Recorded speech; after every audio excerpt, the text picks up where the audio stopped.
এত দূরে যাস না, সামনে খাদ আছে, পড়ে যাবে।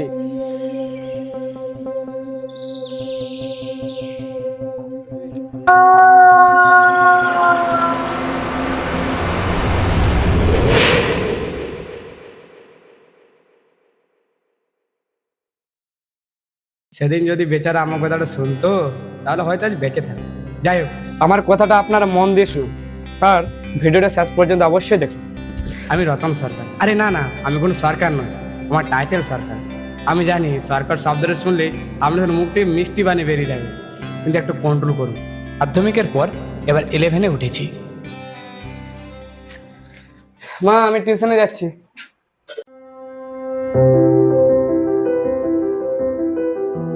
হ্যাঁ, আমি টিউশনে যাচ্ছি। আজ আমার 11-এর প্রথম টিউশন।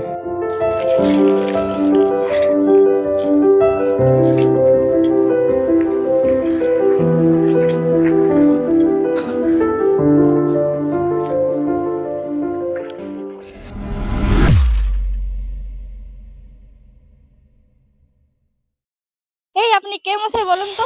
চোখে কি দেখতে পান না? আমার সাইকেলটা ফেলে দিলেন যে।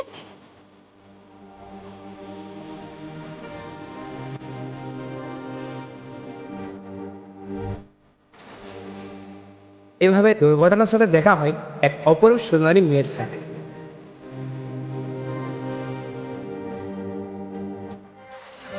তার নয়ন যেন দুটি উদাসীন নীল পদ্ম, মনের গভীর থেকে উঠে আসে অনন্ত প্রশ্নের উত্তর।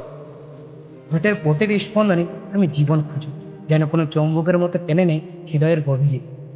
ঘন চুলের অন্ধকারে যেন রাতের নিঃশব্দতা লুকিয়ে আছে, তার ঘ্রাণে বিভোর হয় বসন্তের হাওয়া।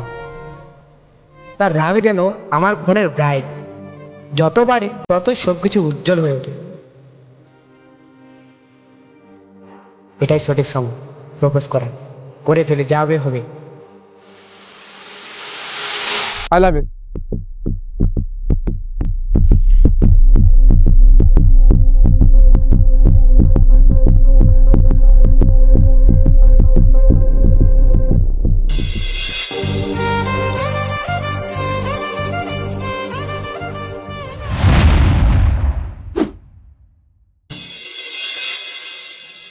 একটা আলাদাই ফিলিংস, এরকম ফিলিংস এর আগে কখনো হয়নি। কয়েক মুহূর্তের জন্য পৃথিবী যেন স্থির হয়ে গেছিল, যেন কেউ আমার ফিকে পড়া জীবনে কালার গ্রেডিং করে গেল। আমার দিনগুলো ছিল ব্লারে, কেউ এসে যেন অটো ফোকাস চালু করে দিল আমার সমস্ত স্বপ্ন। সেলফ রেসপেক্ট, ভয়, ইগো, এইসব কিছুকে চোখের আড়ালে রেখেই বলে ফেললাম, hi, I am the guy who drop your cycle today. Sorry. মেয়েদের আবার একটা বড় প্রবলেম, অচেনা নাম্বারে মেসেজ এলেই নিজেকে বড় কোনো সুপারস্টার মনে করে, তাই সহজে রিপ্লাই দেয়। মনে হয় ইংলিশটা বুঝতে পারবে, বাংলায় বলে দেবে, হাই, আমি সেই ছেলেটি। হুম, একবার সংস্কৃত ভাষায় দিন, তারপর উর্দু ভাষায় দেবেন। মানে? মানে একবার ইংলিশে বললেন, আবার সেম কথা বাংলায় বললেন, তাই এমন বললাম। কিন্তু আমার নাম্বারটা পেলেন কোথায়? টিউশন গ্রুপে। হ্যাঁ, তো বলুন কি বলবেন। তোমার রাগ একদম ঠিক, কিন্তু বিশ্বাস করো, ইচ্ছে করে করিনি। টিউশনে দেরি হয়ে যাচ্ছিল, তাই তাড়াহুড়ো করতে গিয়ে পড়ে গেছে। সে ঠিক আছে, কিন্তু জানা নেই শোনা নেই হুট করে প্রপোজ কেন করলেন? ওই রকম ভাবে না করলেই পারতেন।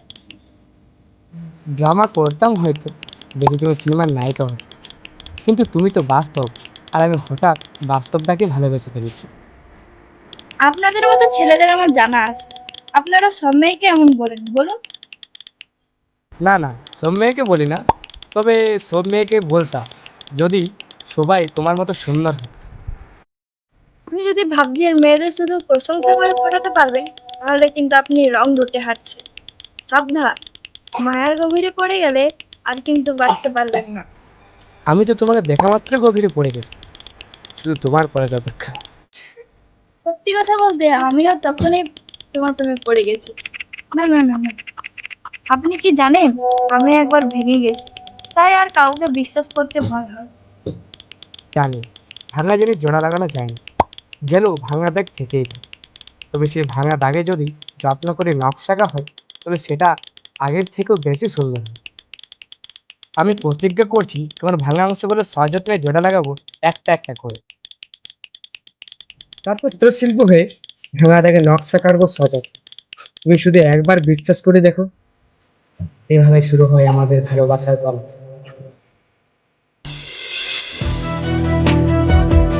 প্রথম ভালোবাসা, হ্যাঁ, এটাই আমার জীবনের প্রথম ভালোবাসা।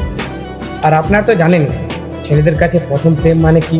প্রথম প্রেম হলো ভোর ভেজে এক টুকরো শিশিরের মতো, হৃদয় ভিজে যায়, কিন্তু কখন ভিজিল কিভাবে ভিজিল কিছুই টের পাওয়া যায় না। প্রথম প্রেম হলো বৃষ্টির সময় পড়া বরফ টুকরের মতো, থাকবে না যেন যত্ন করে কুড়িয়ে আগলে রাখার চেষ্টা। প্রথম প্রেম মানে হারিয়ে যাওয়া গল্প, যেটা হৃদয়ে পুরনো পৃষ্ঠায় লেখা থাকে অদৃশ্য কালি। লাইফ যখন স্মুথলি চলবে তখন বুঝবেন লাইফে কোনো বড় টুইস্ট আসতে চলেছে। আমার জীবনে তাই হয়েছে। তোমাকে অনেকদিন দেখিনি, তাই খুব দেখতে ইচ্ছে করছে। ঠিক আছে, আমার একটি ফটো পাঠাচ্ছি তোমাকে। আরে ও ফটো নয়, ভিডিও কল করছি।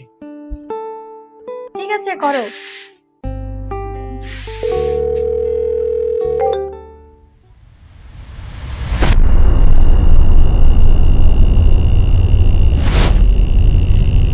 পিছনের দেওয়ালে একটা কার ছবি।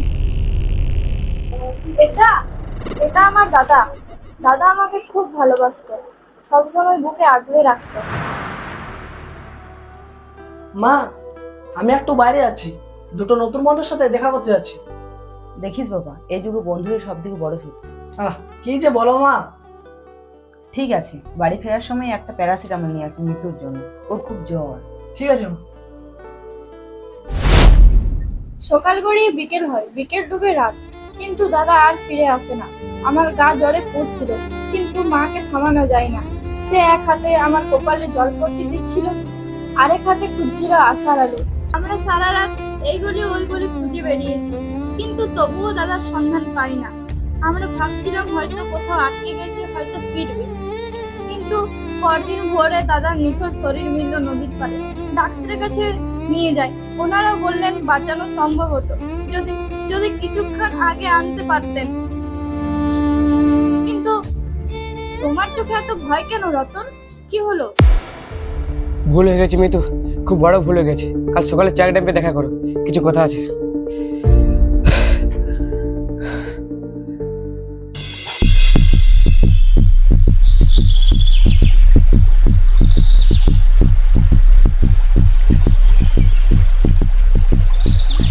বলো রতন, কি বলবে? আমাকে ক্ষমা করে মিতু, আমার খুব বড় ভুল করে ফেলেছি। কি হয়েছে রতন? তুমি আমাকে বলো। তোমার দাদা যাওয়ার সময় যে দুজন বন্ধুর কথা বলেছিল তারা আমি আর আমার বন্ধু রঞ্জিত।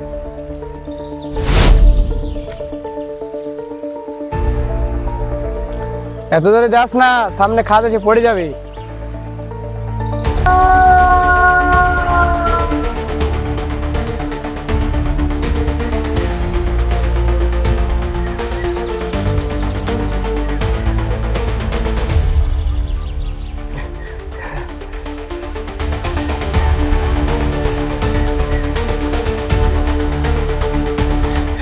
চল ভাই, চল এখানে পালিয়ে চল, তুই চলে এলে ফেসে যাবো। ওর জায়গায় যদি আমি থাকতাম তাহলে তুই এভাবে পালিয়ে যেতিস?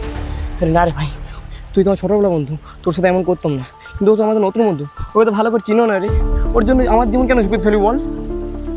কিন্তু পুলিশ কেস হয়ে গেলে জেল কাটতে হবে। তুই কি তোর পরিবারের কথা ভেবেছিস? ভয়ে সেদিন আমরা ওখান থেকে পালিয়ে গেছি। যদি একটু সাহস করতাম তাহলে হয়তো তোমার দাদা বেঁচে থাকতো। আমাকে ক্ষমা করে মিতু, আমাকে ক্ষমা করো। বাহ রতন বাহ, পুলিশ কেস হলে তোমার পরিবারের কি হবে এই কথা ভেবে তুমি এখান থেকে চলে গেছো।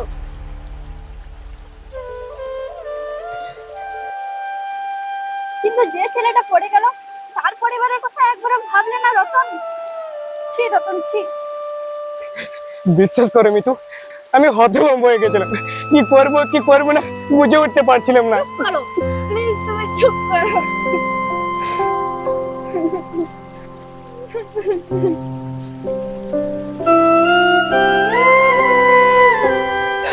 তুমি আমার জীবনে এসেছিলে ভাঙা অংশগুলো জোড়া লাগাতে, কিন্তু তুমি আরো ভেঙে দিলে রতন।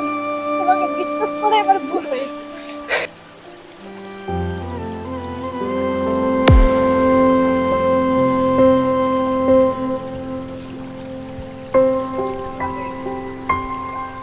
ছেড়ে যেতেও পারছি না, তোমাকে ভালো যে বেশি ফেলেছে। সব কিছু ভুলে থেকে যাও না প্লিজ। দাও, আমার দাদার সাথে কাটানো শেষ মুহূর্তের ছবিগুলো দেখি। ঠিক আছে, দেখাচ্ছি।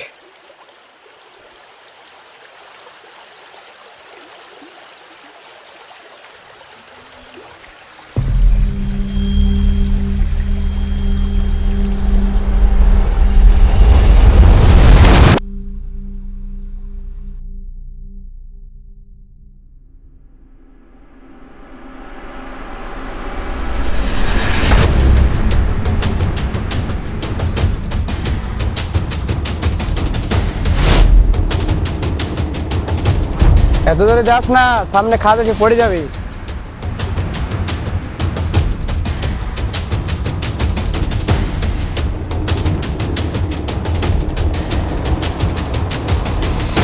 সরি বন্ধু।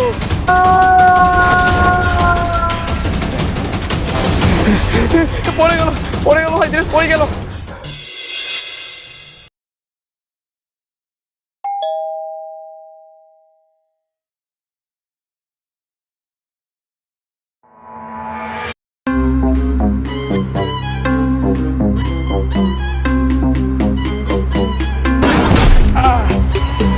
ভাই মারছিস কেন?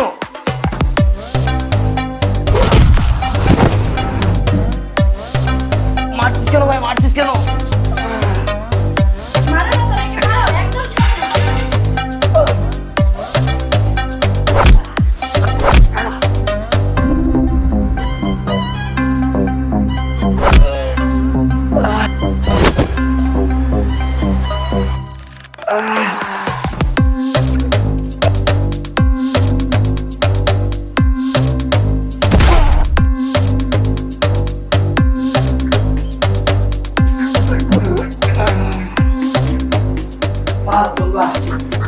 তুই একটা বেশ ছোটবেলা বন্ধু মারছিস।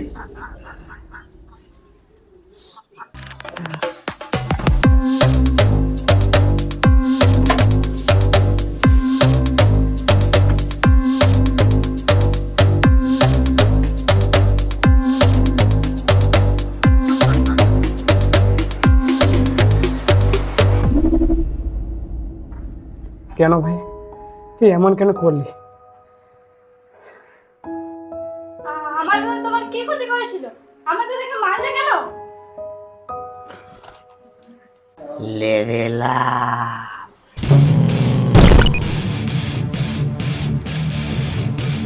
Level up? কিসের লেভেল আপ?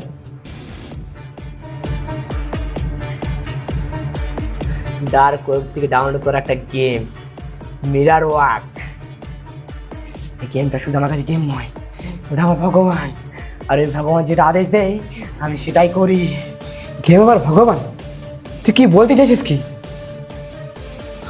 কয়েক মাস ধরে ডার্ক ওয়েবে আমি একটা গেমে নেশে পড়েছি, যেখানে প্রত্যেকটি লেভেল থাকে একটি করে টাস্ক পূরণ হলে হবে লেভেল আপ। এখন আমার জীবনে মূল লক্ষ্য হচ্ছে লেভেল বাড়ানো, আর লেভেল বাড়ানোর জন্য আমি সব কিছু করতে পারি। কিন্তু তোমার টাস্কের সাথে আমার দাদার কি সম্পর্ক? প্রথম দিকে ছোট ছোট টাস্ক দিত, এই যেমন কাউকে ঘরের মধ্যে বন্দি করে দেওয়া, কাউকে হঠাৎ করে ভয় খাওয়ানো, নিজের হাত কাটা। আস্তে আস্তে যখন লেভেল বাড়তে থাকলো তখন টাস্ক আরও মজাদার হতে লাগলো, যেমন কারো খাবারে মিশ মিশিয়ে দেওয়া, কারো ঘরে আগুন লাগিয়ে দেওয়া। এই কাজগুলো করতে আমার কিন্তু খুব মজা লাগতো। এরপর এলো 9 নম্বর লেভেল, আর সেই 9 নম্বর লেভেলে ছিল কোনো নতুন মন দেখে ওপর থেকে নিচে ফেলে দেওয়া। তাই আমি সব ব্যালেন্স করে তোমার দাদার সাথে বন্ধুত্ব করেছি। তারপর তোমার দাদাকে এক উঁচু জায়গায় নিয়ে পড়ে সে উঁচু জায়গা থেকে ফেলে দিয়েছি। তারপর আমি আমার টাস্ক পূরণ করেছি। এরপরের লেভেলটা কিন্তু খুব মজাদার। এই পরের লেভেলটা কমপ্লিট করতে আমার খুব মজা লাগবে। পরের লেভেলটা কি? আমার সবজি কাছের বন্ধুর গোলা কাটতো, আর আমার তো সবজি কাছের বন্ধু তো তুই। বিশ্বাস কর ভাই, তোর গলা কাটতে না আমার খুব কষ্ট হবে রে, কিন্তু সেই কষ্টটা আমার টাস্ক পুরনো মজার কাছে কিছুই নয়। ঠিক, তুই ঠিকই বলেছিস। তোর 10 নম্বর লেভেলের টাস্ক কমপ্লিট হবে, তবে সেটা তোর বন্ধুর গলা কেটে নয়, তোর নিজের গলা কেটে। কি বলছিস বন্ধু? তুই তুই তুই ছোটবেলা বন্ধু গলা কাটবি? রতন, রতন, মনে পড়ে তো রতন, ছোটবেলা যখন আমার পায়ে কাটা ঢুকে যেত তখন খুব খুব যত্ন শখের বার করে রেখেছি। আর তুই এখন বলছিস তুই আমার গোলা কাটবি? বের করতাম, কিন্তু তুই তখন মানুষ ছিলি, কিন্তু তুই এখন হিংস্র পশু হয়ে গেছিস। তুই পৃথিবীতে বেঁচে থাকলে দিনেশের মতো নির্দোষ মানুষদেরকে মরতে হবে, তাই তোর কোনো পৃথিবীতে বাঁচার অধিকার নেই।